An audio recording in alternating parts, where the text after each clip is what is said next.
Opa, sigurado na juga gusto sa ko, ah? Sure na juga? Ayos na mo kinabuhi, de. Tangaan juga ka gusto ko, ah? Wapa lang ko, tapos lamig pa jud. Kung ikaw nangita og pampagood vibes, ning kabuntagon, atong ilaylahon kining usa ka vlogger nga makaagkik igyug kag katawa gumikan sa iyang mga vlogs. Siya si Karel Kat Lopez, lumad nga taga Dakbayan sa Davao, kinsa usa ka content creator. Nahimo niyang paghatag og lingaw sa katawhan gumikan sa iyang pag-istorya og Binisaya apan ang inistoryahan pina-Korean.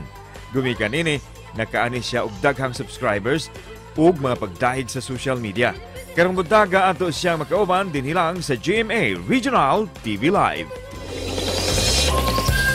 Sa mga kapusong bisdak nato din ha, nga hilig mo tanaw og mga K-drama og natakda na sa ilang accent, ani ay usa ka vlogger nga maghatag ka natog pampa-good vibes karong buntaga. Busa, let's all welcome Karel Kat Lopez. Mayong buntag, Karel, ug welcome sa GMA Regional TV Live. Please greet all your fans and viewers this morning. Annyeonghaseyo, Bisaya imida. Mayo kay buhi pa jud mo karong adlaw no? Maayo jud kayo na. Pagpadayon na ninyo. Karel, we'd like to know what keeps you motivated every day, especially sa pag-vlog. Kani ako ang pag-vlog is mo naman dyan niya ako ang source of income. So, ano lang, work like you are broke. So, video lang dyan dira ang masing kapoy na kayo. Masing wala lang dyan ko yung mas mahuna-hunaan. Video lang yapon. Muna, nag-Korean na dyan ko. Na wrong turn.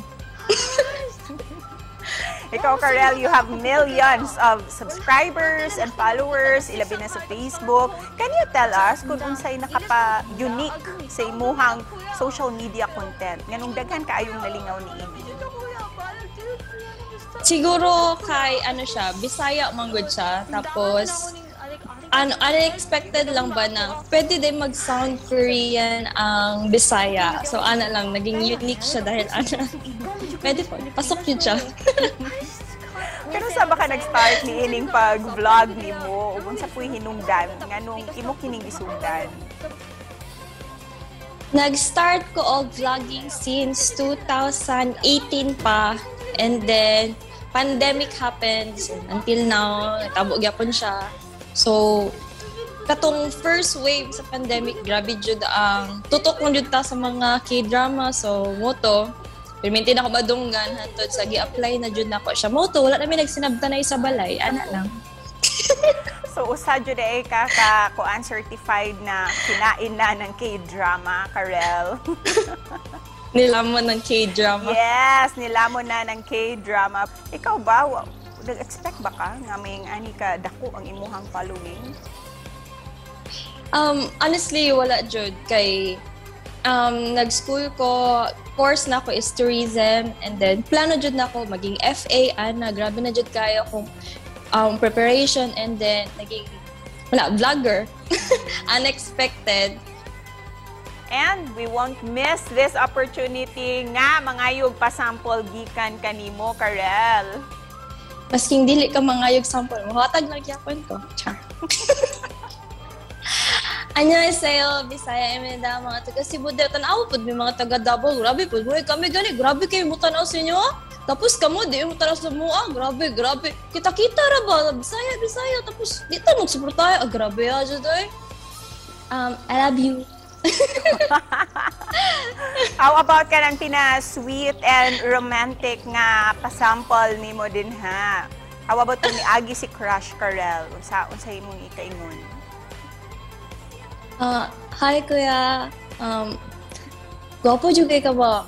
Lami kay ka. Ay, sinsya na jud kayo. Nadala lang jud ka din. Nadala ako apugnan kayo. Nagplano na day ko na ina imong mama ha, kay Mother's Day, kay hapit na nako siya imong mama sunod. Char.